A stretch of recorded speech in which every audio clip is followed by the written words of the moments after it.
भगवान परशुराम का जन्म वैशाख तृतीय शुक्ला को एक ब्राह्मण ऋषि परिवार में हुआ था। भगवान परशुराम का जन्म स्थान मध्य प्रदेश के जानापाव पर्वत बताया जाता है। परशुराम के पिता का नाम जमदग्नि तथा इनकी माता का नाम रेणुका था। परशुराम श्री हरि विष्णु के छठे अवतार माने जाते हैं। इस प्रकार है कि परशुराम का जन्म एक ब्राह्मण परिवार में हुआ था। उनके पिता महर्षि भृगु के पुत्र महर्षि जमदग्नि और माता रेणुका थीं। उनके जन्म के संबंध में प्रचलित पौराणिक कथा के अनुसार महर्षि जमदग्नि ने पुत्रेष्टि यज्ञ किया था, जिससे प्रसन्न होकर देवराज इंद्र ने उनकी पत्नी रेणुका को वरदान दिया था।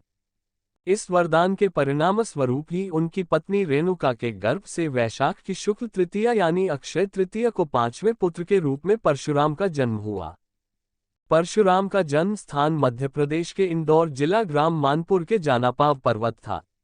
परशुराम जी का उल्लेख रामायण, महाभारत, भागवत पुराण और यहाँ तक कि कल्कि पुराण तक में मिलता है।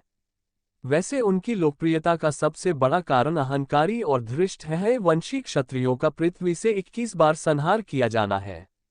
मान्यता ये भी है कि भारत में मौजूद अधिकतर ग्राम भगवान परशुराम द्वारा ही बसाए गए हैं।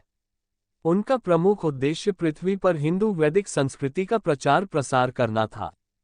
भगवान परशुराम भले ही ब्राह्मण परिवार से संबंध रखते हो, पर वे केवल ब्राह्मण समाज के ही आदर्श नहीं है बल्कि पूरे हिंदू समाज के आदर्श माने जाते हैं। सतयुग में जब उन्हें भगवान शिव के दर्शन करने से गणेश जी द्वारा रोका गया तो उन्होंने अपने परशु से गणेश जी के दंत पर प्रहार कर दिया था, तभी से गणेश जी एक दंत कहलाए। प्रभु श्री राम के काल में भी उनका उल्लेख हमें मिलता है, तो महाभारत काल में भी उन्होंने श्री कृष्ण को सुदर्शन चक्र देकर उपलब्ध कराकर अपना प्रमाण दिया।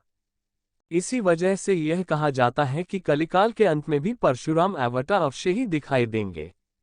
में उनके अनेकों नाम हैं, जिनमें से हमने उनके कुल 21 नामों का जिक्र किया है, जो इस प्रकार है: भार्गव, भृगुपति, रेणुकेय, कौंकनासुत, जामदग्न्य, राम, परशुधर, खंड परशु, ऊर्ध्वरेता, मातृकच्छिद, मातृप्राण, कार्तवीर्यारी, क्षत्रांतक, न्यक्ष, न्यस्तदंड, क्रौंचारी, ब्रह्मराशि, स्वामिज्ञी, सह्याद्रिवासी, चिरंजीवी आदि।